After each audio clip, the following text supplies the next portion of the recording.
Hello friends, welcome to my Dipti blogs. আজকে এসেছি Ratargul swamp ফরেস্টে। রাতারগুল সোয়াম্প ফরেস্ট বাংলাদেশের একমাত্র মিঠা পানির জলাবন বা সোয়াম্প ফরেস্ট, যা সিলেটের গোয়াইনঘাটে অবস্থিত। এই বনের আয়তন ৩,৩25.61 একর, আর এর মধ্যে 504 একর বনকে 1973 সালে বন্যপ্রাণী অভয়ারণ্য হিসাবে ঘোষণা করা হয়। সারা পৃথিবীতে সোয়াম্প ফরেস্টের সংখ্যা মাত্র 22টি, তার মধ্যে বাংলাদেশে রাতারগুল একটি। এই বনে রয়েছে বেত, কদম, হিজল, মুর্তা সহ নানা ধরনের জলসহিষ্ণু গাছ।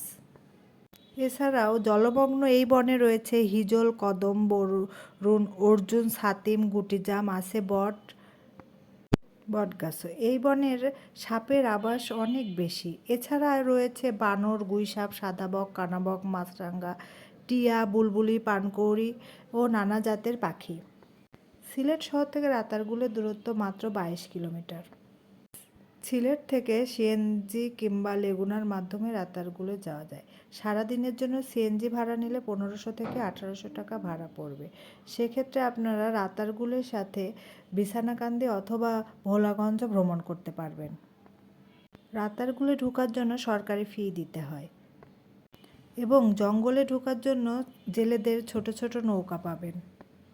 ছোট একটি নৌকায় 4-5 জন বসা যায়। নৌকা ভাড়া পড়বে 750 টাকা। একদিনের সিলেট ভ্রমণের জন্য আপনারা সিলেট থেকে মালিনীছড়া চা বাগান, রাতারগুল এবং ভোলাগঞ্জ ভ্রমণ করতে পারেন। Bye bye.